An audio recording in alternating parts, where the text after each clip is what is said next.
creamy potato and kielbasa soup. And then since we kind of have a soccer tournament and lots of games this weekend, I'm gonna whip up some granola bars to take with us and then some Rice Krispie treats.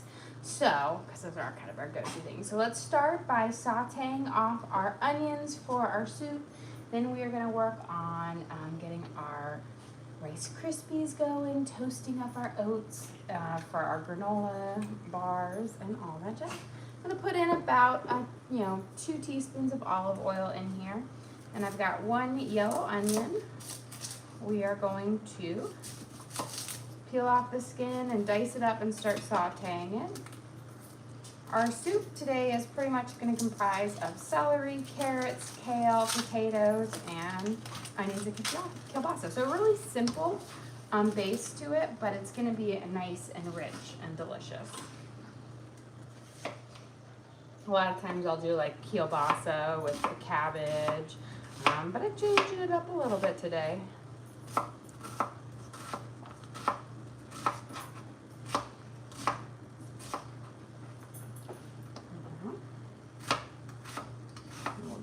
Guys going. So just a nice kind of smaller dice, that way you just don't have any big overpowering pieces of onion. We're going to add them in here and let them saute so they can kind of bring out their natural sweetness, which will pair up lovely with the kielbasa because it is also known as like Polish sausage. It's got a slightly like sweeter flavor to it. It's like a kind of a sweet spiced sausage, but not super sweet. But there is a little hint of sweetness to it. My husband's looking at me like I'm crazy, but there it is. Compared to like a straight up, there is a little hint of sweetness. It's kind of like how ham has a little bit of sweetness to it, or hard salami. Okay, I'm just gonna, it does. There's probably sugar in it. Okay, we're gonna heat those up and let those kind of start cooking. And while those are going, let's start melting up our butter to make our Rice Krispie treats, and then we'll add in our marshmallows. So I'm gonna make a good sized batch of Rice Krispies, and so we're gonna use a whole stick of butter. And we're gonna start melting it in here, and then we'll add in our marshmallows once it's completely melted. So I'm gonna bring it over. We're gonna melt it over like a medium-low temperature because I don't want it to turn to be a brown butter or whatnot. And while we're working on that, let's get our oats toasting up for our granola bars, because that is the key difference to making homemade granola bars. You can't just use raw oats. Raw oats will give you a raw taste to your granola bar. So just toasting them up in the oven for about 5-10 minutes at 350 is going to bring out their natural kind of nuttiness flavor and give that less of that raw kind of thing to it. So we're going to take 2 cups of old-fashioned oats, and we're going to spread them out on parchment paper. And this is going to allow it to be easier to mix into our bowl. So we'll spread this all out, and then we're going to pop it in the oven for just about, I'm going to do 10 minutes at 350. You could also do about 8 minutes at 400. Both kind of give it to you. But just enough to kind of cook them up and bring out their flavors. So we'll pop these in the oven and toast them up. And I'm making just a small 8x8 batch of my granola bars. They're great ones to go on our first soccer game, especially like tomorrow morning. We have an 8 a.m. game, which means we have to be at the fields at 7:20 in the morning. And we're in a different time zone, so that will actually be 6:20 our time. And I'm not looking forward to it. But granola bars will be a great, easy breakfast to grab because the hotel breakfast won't be open yet. So that'll be fun. I'll give my onions a little bit of a stir here. And let those kind of start caramelizing. I'm going to bring my pan down to about a medium. I want to let those saute up. Get another spatula here for my Rice Krispies. There you are, hiding. We're going to kind of swivel this around. Don't put your marshmallows in until you've got a good coating of butter melted on the bottom, or you're not going to get that. You'll more likely like risk burning your marshmallow. We're going to give this a good little swirl around. And then let's work on making our granola bar kind of the sticky base to hold our granola bars together. So we're going to start with 1/4 cup of butter, which is 1/2 stick.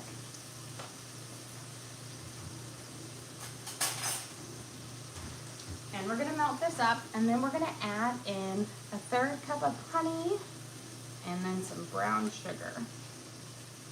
There we go. Put it down. So we're going to let that, I think I didn't cut it quite as even. There we go. So 1/4 cup of butter. You could use coconut oil in here as well, but I like the butter flavor a little bit better.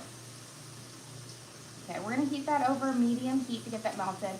Then we'll add in 1/3 cup of honey and then our 1/2 cup of brown sugar. Let me grab my brown sugar out of my pantry because I forgot it.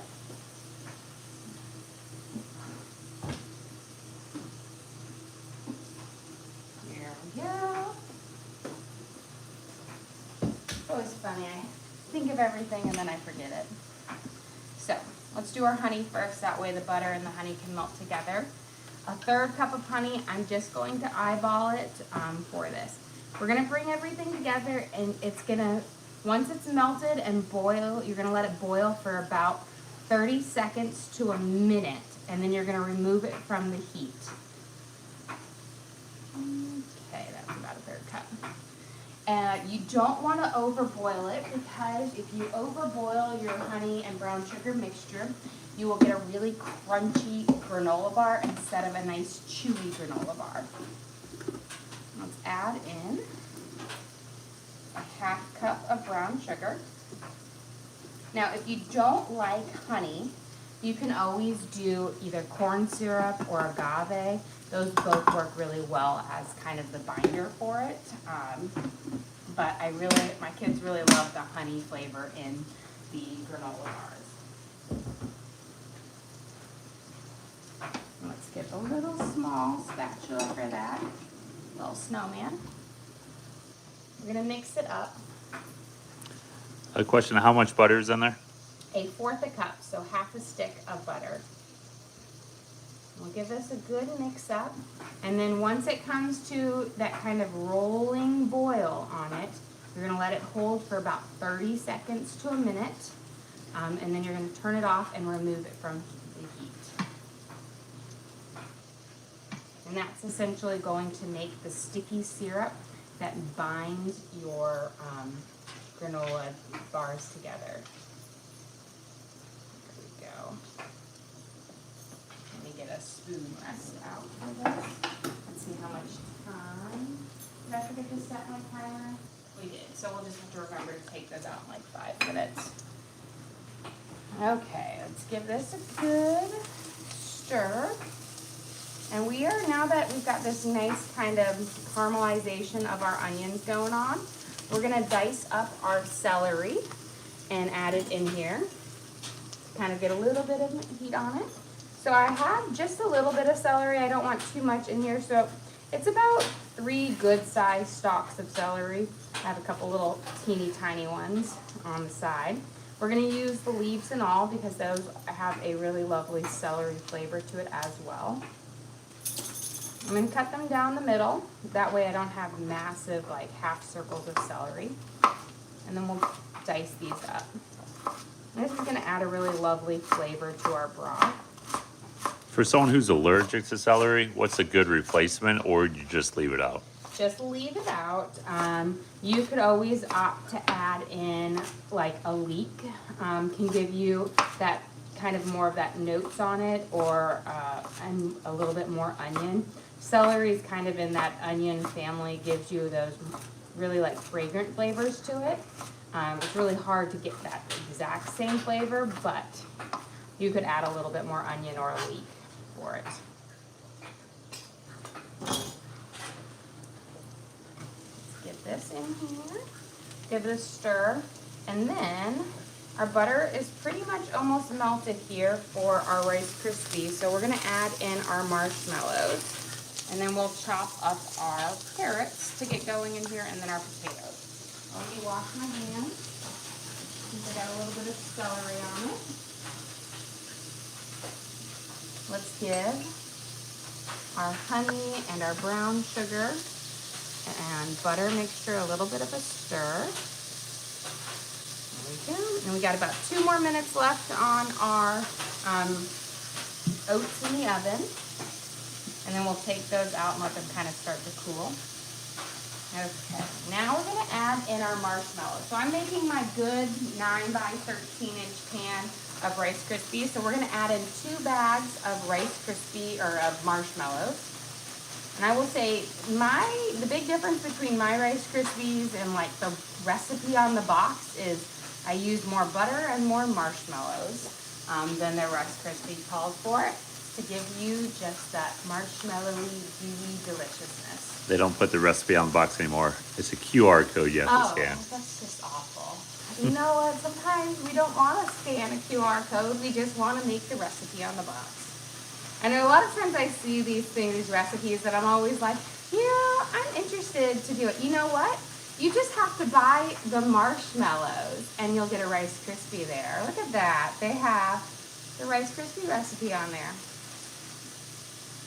And mine is still better than theirs. They don't put enough marshmallow or butter in it. Okay, let's melt these guys up. So it's about 20 ounces of marshmallows, or 2 of the mini marshmallow packs. You can use full-size marshmallows. They just don't melt as nicely. It takes a little bit longer. Coat them up with that butter here. Keep your temperature nice and low. And we're gonna stir this periodically until it's all melted. Okay, give our honey and our butter mixture a little toss here. That butter is almost all melted up. There we go. And let's go grab our oats out of the oven since they are just about done. And give this a nice stir. And the whole point of toasting up the oats is to get rid of that raw oat flavor. So it just makes them a lot tastier on there.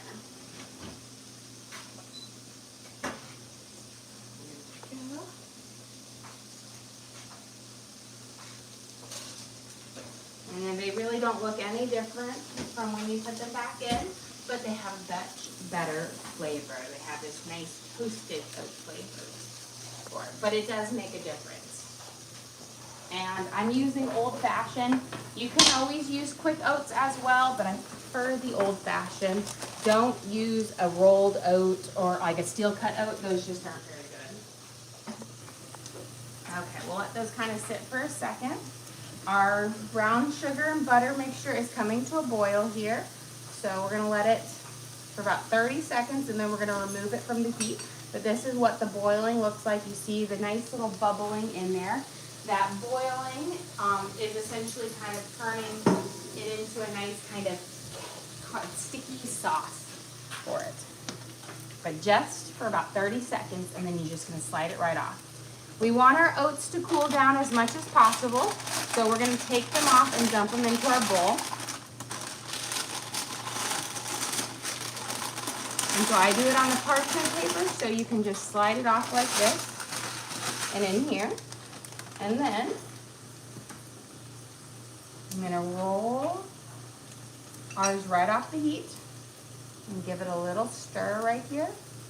And this is gonna be our delicious kind of binder for our oats. We're gonna let this cool for a little bit.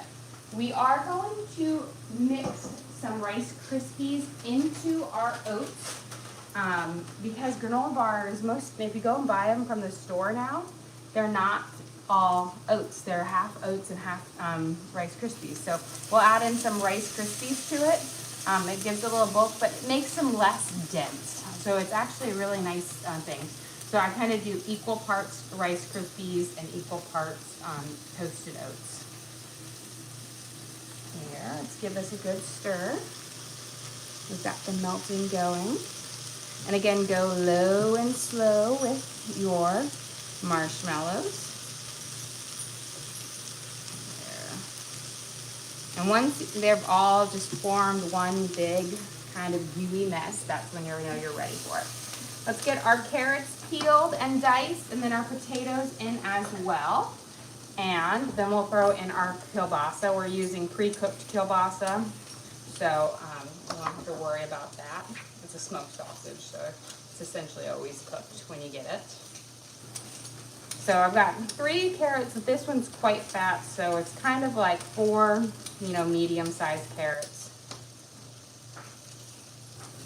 And the trick is you want to really like saute your vegetables up so that they get this nice kind of caramelized flavor on it.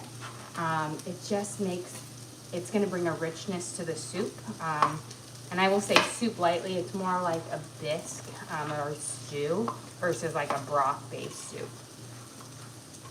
Let's give our marshmallows a quick stir here. You can always tell when they need a stir because they start to look even more fluffy. And here we go. And that's what I say, low and slow. You can always do the method of in the microwave, but I just find it just does a little bit nicer in a pan. I've always done it in a pan, and it's a really easy cleanup because marshmallows dissolve. So all you have to do is put your pan in the sink and leave it there for about 5 minutes with water, and it will be easy to wipe down and clean up. Okay, we're dicing up our carrots nice and small. That way we have nice little carrot chunks throughout, but nothing too, dramatic. Get it? Let's give this a nice little stir. I'm gonna turn my heat down to about a 4 now. And I'll toss these guys in.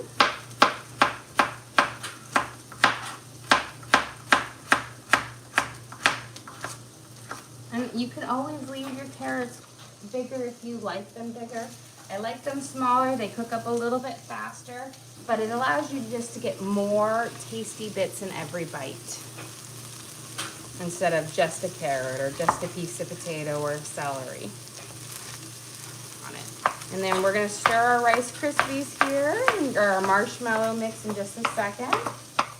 We're letting our gooey honey brown sugar mix cool for our granola bars. You want to let it cool for a little bit before you kind of pour everything in so that it's not piping hot. There we go. We got those in. We're getting our marshmallows in here. You can see we're getting less and less lumps in here.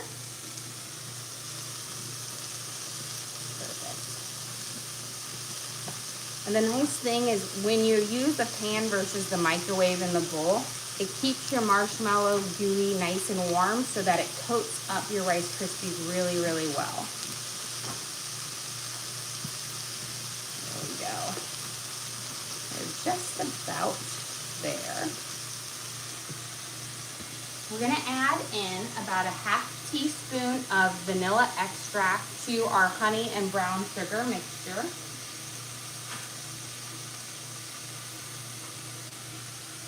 So I'm just gonna do about a capful because it's around ½ teaspoon. And then we're gonna add a ½ teaspoon of salt. This is gonna add, again, I think it breaks down the overall sweetness to it. And I'm just going with my basic, my mini chocolate chip and M&M recipe, but this is where you can really go crazy. You can add in a bunch of different spices now. You can add in different mix-ins. Sometimes I do a pumpkin spice one with pumpkin seeds and white chocolate chips and pumpkin pie spice to it. So you can really go crazy, add raisins, all sorts of different things. We're mixing our base in here, and you can see it's kind of like a thick syrup in here, and that when it completely cools, it's gonna bind all of our oats and our Rice Krispies together. Okay, we are just about here with our Rice Krispies. maybe a minute or so more, and then we can finish these off. While we're waiting on those, let's get our potatoes cooking in our soup. We've got our carrots, onions, and celery. Is there anything in there with the marshmallows? Just a stick of butter. So I keep mine really simple, butter and marshmallows and Rice Krispies. That's all it is. I know some people will add in vanilla. I just like it butter and marshmallows. I have a whole stick of butter in there for our 2 bags of marshmallows. So a good amount of butter on there, and that just makes it a little bit more, I think, softer versus like a drier mix to it. Okay, I've got our Yukon Gold potatoes here. I'm gonna dice them up fairly small so you don't have super big chunks of potatoes, but you can really get good potatoes in every bite. We'll throw these in there to start sauteing up. These will start the cooking process, and then of course when we go to simmer them, that will start to finish them off. I feel like it's a nice kind of hearty soup today. We've got some rainy weather, and we have even more rain coming in. So it's one of those things where it's like, rain always just feels like a soup weather comfort food. Although the one nice thing about going to Atlanta this weekend for the soccer, it is going to be like 70 degrees there, so the weather will be nice. Not that it's that much warmer than here, but it won't be rainy, and it's supposed to be rainy here. Okay, let's get these in there, and then our marshmallows are going to be ready to add in our Rice Krispies. So we'll get our potatoes sauteing. So I had about 5, Yukon Gold potatoes. I like the Yukon over a russet. They're gonna hold their shape well for this, since we're not pureeing it. But if we were gonna do a pureed kind of potato soup, a russet would be great for that. Let's give them a nice kind of coating here. I'm gonna turn up my pan to about a 5 now. And then I'm gonna wash my hands, and then we're gonna get those Rice Krispies in here. Okay, now you can see we've got this just beautiful ooey gooey marshmallow things, no chunks in here. Perfect. So turn it off, but keep it on your burner. And now we're going to add in 9 cups of Rice Krispies. And you don't want to add too many Rice Krispies, because if you add too much, it's going to make it dry. So really count it out. It's not a box or anything. So 1, 2,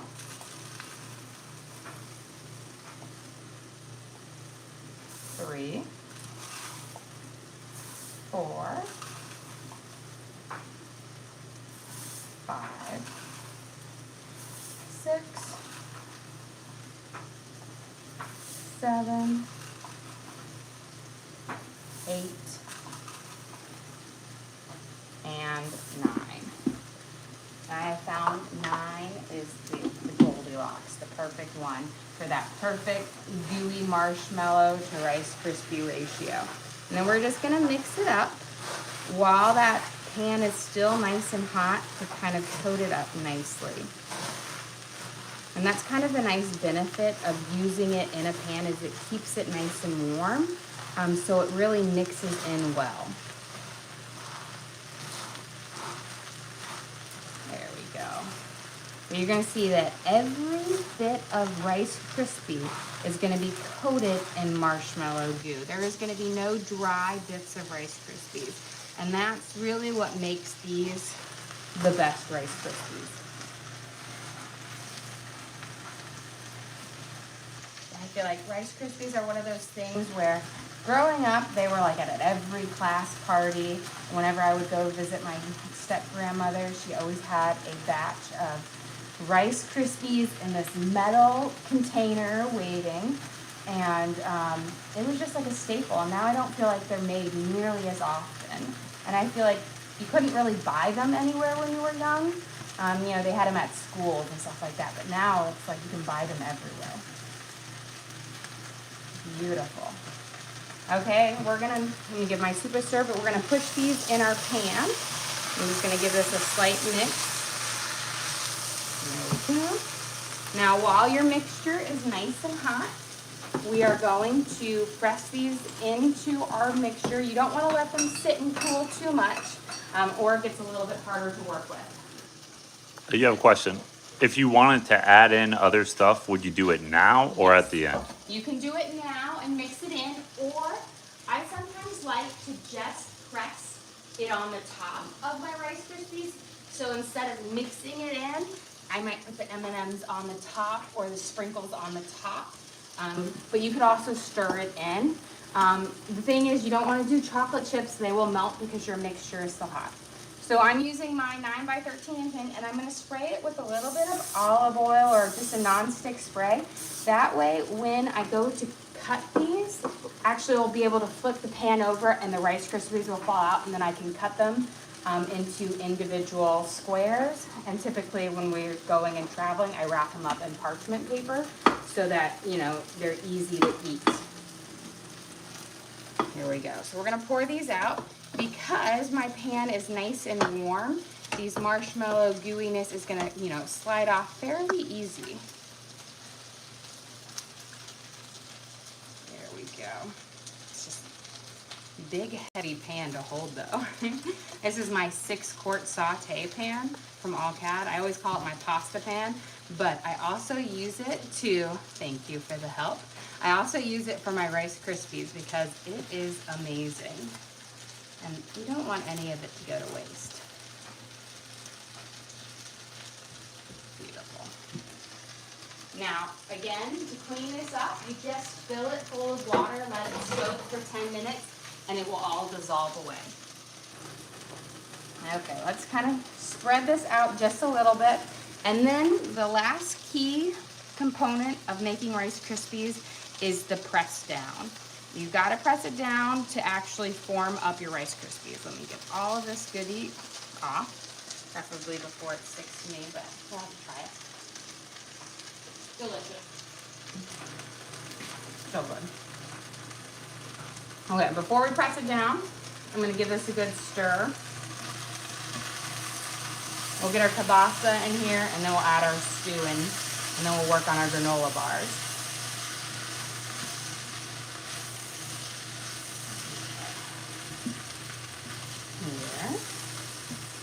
You can let that sit for just a second. Let's get our kielbasa in here. So I have just a pound of the smoked kielbasa. Again, Polish sausage, delicious. I grew up eating a lot of this because my stepdad would always get it from this deli in Minneapolis. And now my brothers actually get it to him as a present every year. They send him like 15 sticks on his birthday every year, but it is so good. So I'm just gonna use my kitchen shears and we're gonna slice it up and add it in here to saute in with it to add a little extra flavor.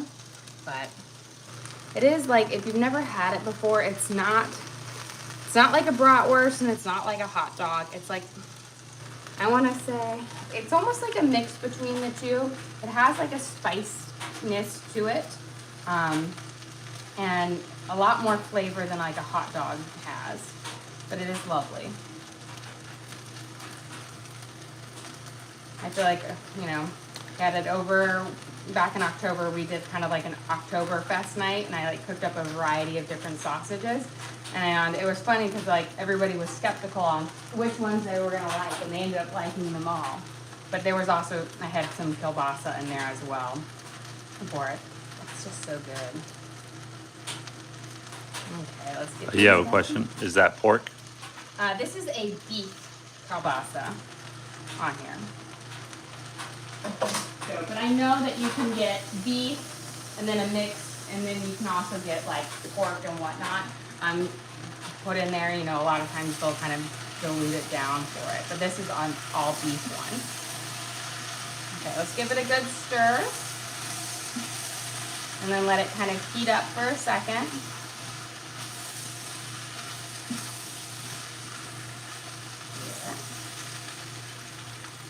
And now we're going to press down our Rice Krispie treats. We're gonna use parchment paper.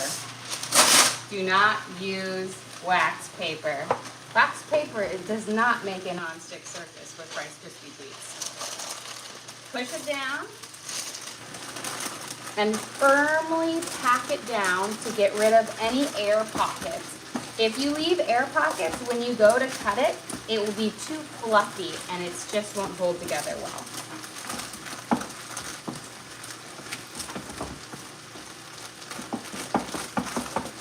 So just put your parchment paper on top, push it down, and then just pull it off, and voila. Angel said you'll never make the mistake of wax paper again after that. Never again. Never again. It was so messy, you know? And I'm always like, most of the times, you know, wax paper is supposed to be that non-stick. It's not at all. Okay, let's get some spices in here, and then we're going to add in our broth base to it. But I realized I didn't grab it. We're gonna use thyme, paprika, and black pepper. Paprika and thyme.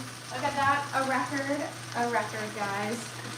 Normally it takes me forever to find my spices in there because every time I put a system of organization in there, it's gone in like a day, because then I'll go and use a little bit more and I never put it back where it belongs. We just put it there. Add in about a teaspoon of black pepper. I was gonna say no one else touches them. It's all me. I am one of those, so apparently there's a lot of psychology behind your cleaning styles. And I am the one who, I like it to look clean, but I'm fine if there's a mess behind the door. And that is my style. Everything looks nice and clean and organized. Oh, it doesn't look clean and organized over there. It's Christmas, we got a lot of stuff there, but yeah.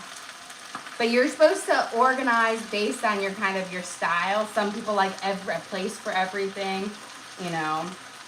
I like the chaos. You know, I know where everything is in my chaos. You know, when I used to teach, and I had this closet, and I had so much stuff that I had collected over the years, and I was known as the teacher who had everything.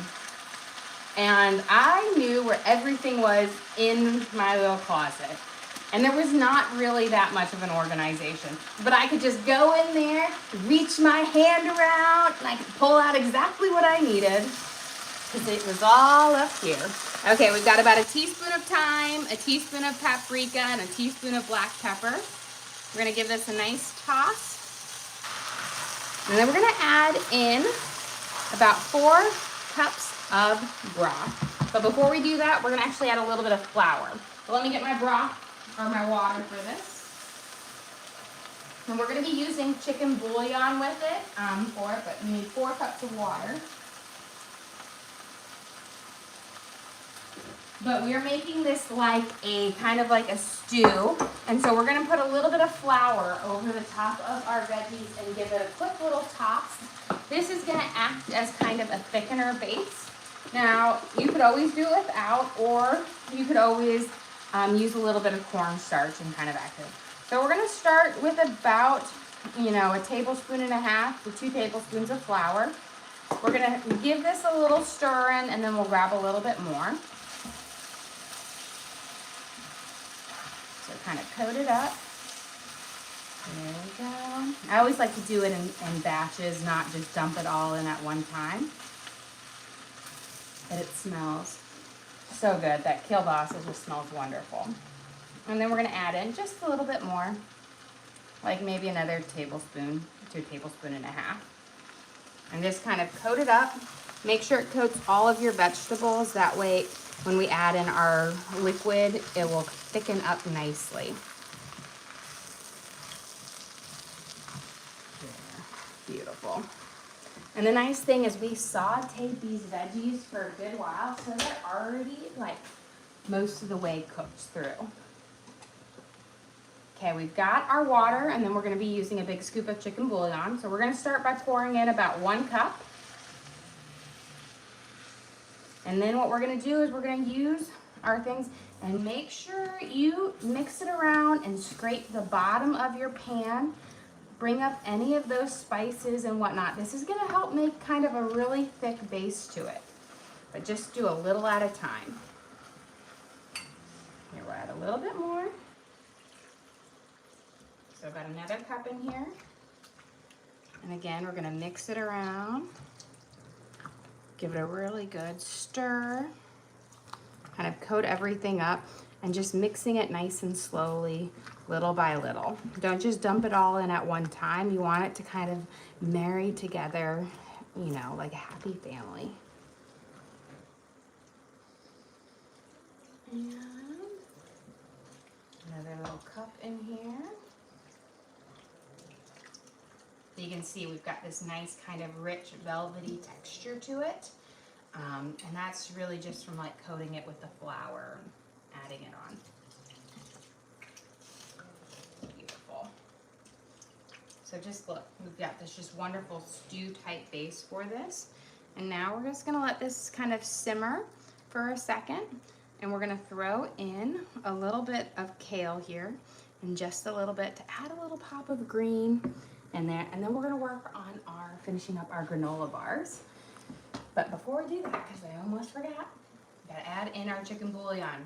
Important because you want that flavor in there. And this is gonna add the saltiness to our soup as well. So we're gonna just put in a heaping kind of tablespoon of our chicken bouillon in here. And we'll give this a nice stir. Now the kielbasa will give a little bit of a saltiness to the soup as well from it. Okay, let's do a little taste. That was good. You have a question? Why not beef bouillon?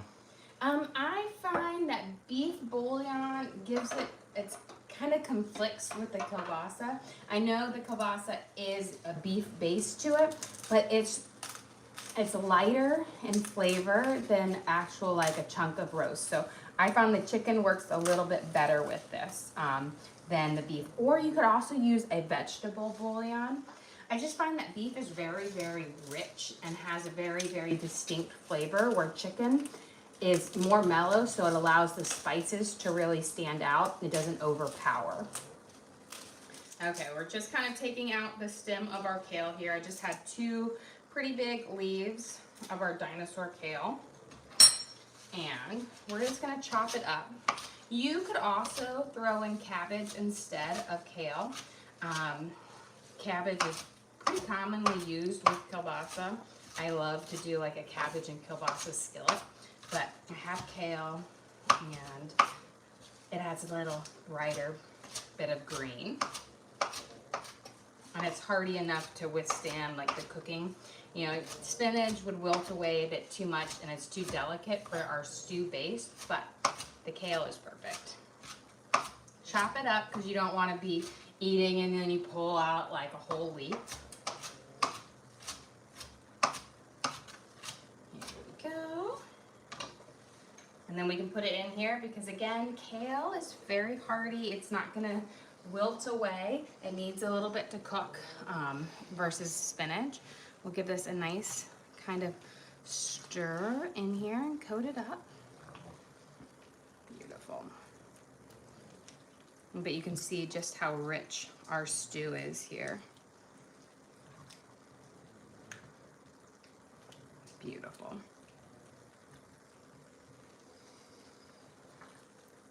And I'm going to turn it down, let it simmer on a 4. Okay, let's work on our granola bars. I'm going to slide this over here to my little workspace. Now, with Rice Krispie treats, because I always have to remind both my kids and my husband, you can't eat them right away. They need to cool off for at least 30 minutes, because if you try to cut them out right now, they're going to be super sticky. Okay, we have our 2 cups of our toasted oats in here. We're going to add 2 cups of Rice Krispies. You have a question. They noticed you switched your watch band. Do you do it for holidays or just whenever? When it breaks, I have a bag of watch bands because I told you I'm not delicate. I am like a intense, rough go, and eventually it just breaks because I snag it on a million things. So I broke it. Like I broke the little strap right here, not the actual band, but the little like thing that holds it. I broke that. So the thing kept popping up, so I had to replace it. I used to, in my youth, you know, change out my purse and my watch bands and my jewelry and all of that when I was younger. But who has time for that now? I don't. You know, with 5 kids and youth sports, there's no time. Okay, 2 cups of our Rice Krispies in here.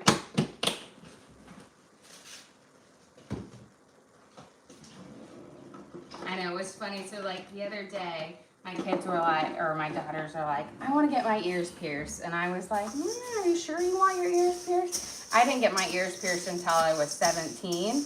And then I think I was like 24 when I stopped wearing earrings altogether, and my holes have completely cleared up in my ears. And I was like, are you sure? And they're like, no, we want it. So I let them go get their ears pierced. And they've actually been really well with it, but to me, I was like, are you sure? Are you going to really like this? I mean, some people love their earrings and whatnot. For me, I liked them, but then when I worked, I worked with little kids, and they would like rub up and they would get scratched on my earrings. And so I just stopped wearing them, and then I just completely stopped wearing them altogether. Okay, see, look at this. Really, it's almost like a caramel, but this just A what? A caramel. My husband likes to believe that caramel is pronounced caramel. Only the fancy people say it that way. It is a delectable caramel. That's how we say it. He says it wrong.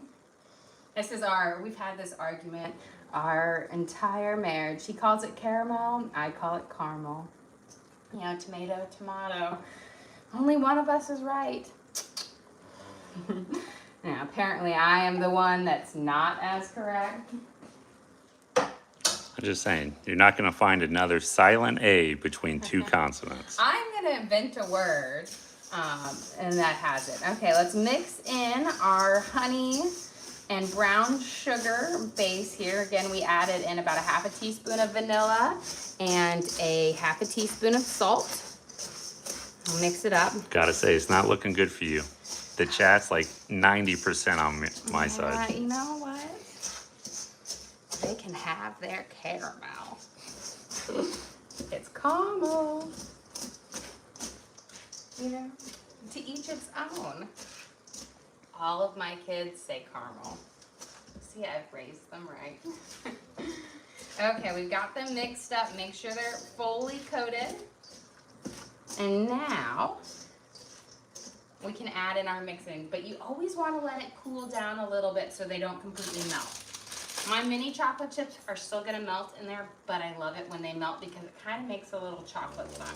We're going to add in about a half a cup of mini chocolate chips. And my half a cup measuring is like a handful. It's real precise.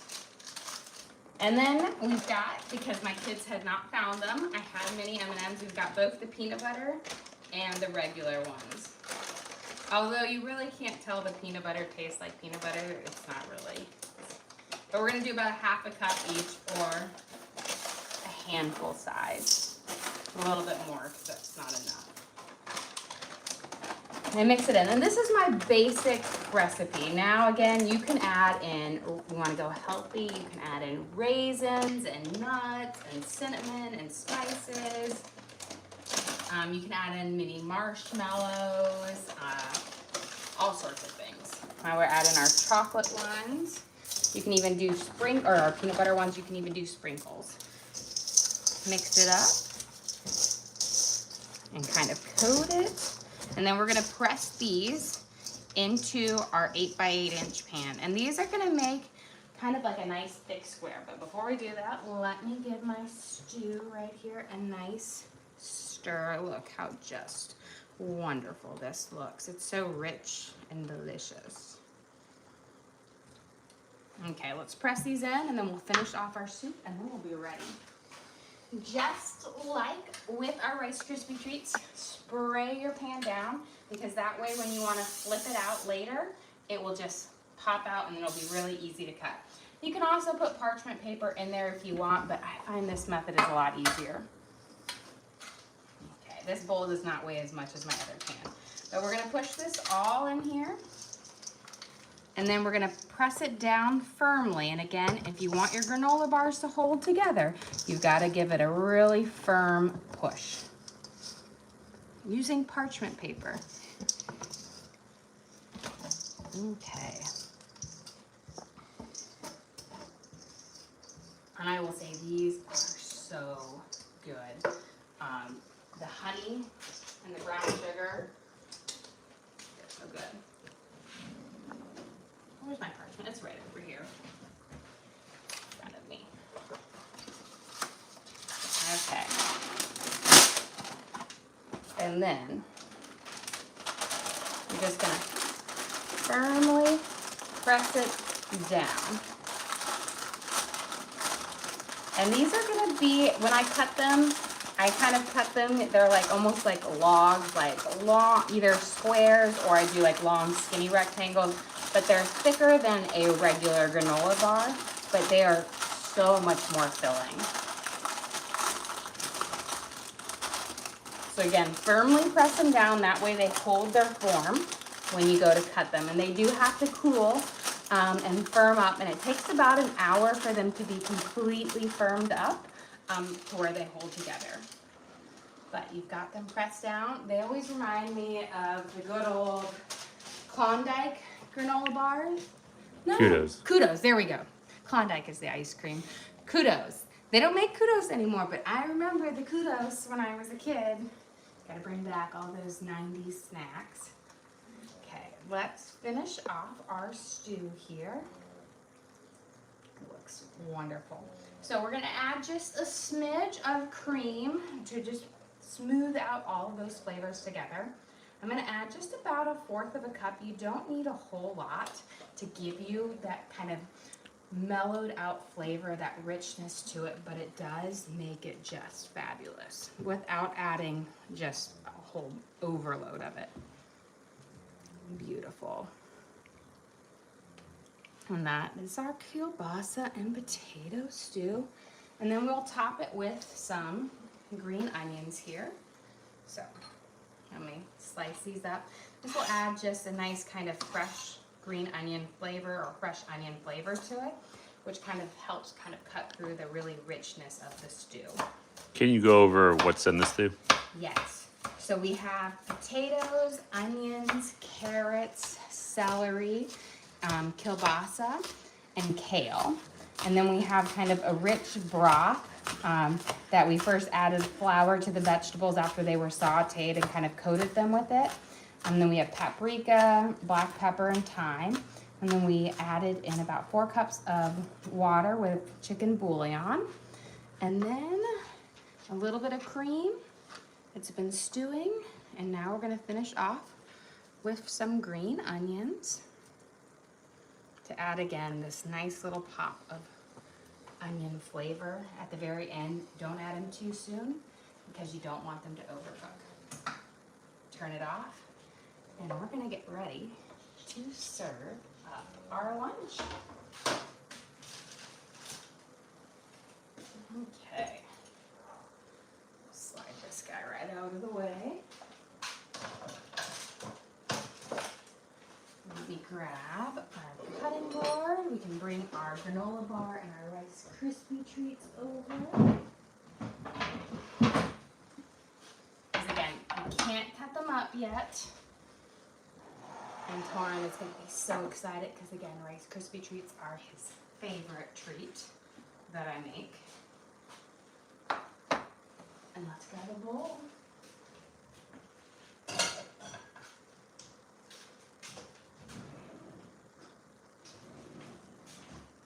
Okay, slide it up here. For lunch today, we have our creamy potato and kielbasa stew filled with onions, carrots, celery, kielbasa, like sliced up kielbasa potatoes. We seasoned it with thyme, black pepper, and a little bit of paprika. We had a rich broth using, we added a little bit of flour and then our chicken bouillon and stewed it up, and then a splash of cream at the end. And then we prepped up some Rice Krispie treats, our special kind of combination of butter, marshmallows, and Rice Krispies for the gooeyest and chewiest Rice Krispies. And then our homemade granola bars using a honey, brown sugar, and butter base. Well, guys, thank you so much for joining us here. Don't forget to like and subscribe. I try to do live cooking shows every single day, kind of showing you what we're making and hopefully teach you guys something along the way. Again, we do upload all of our videos to the link on our page, so if you ever want to recreate any of these recipes at home, you can just go to that link and search for what we made and watch and cook along with me again. We also have a link to our Amazon storefront that has all of our different cooking gear and gadgets. I've got my Dutch ovens, my pans, my bakeware, cutting boards, all the different things I use in the kitchen there for it. But again, is there? I was just gonna say, we're not back till Sunday. Oh yes, we're not going to be back until Sunday. We are going out of the town, but we'll post a couple videos and whatnot for everyone. But again, thank you guys so much for joining us here. Don't forget to like and subscribe.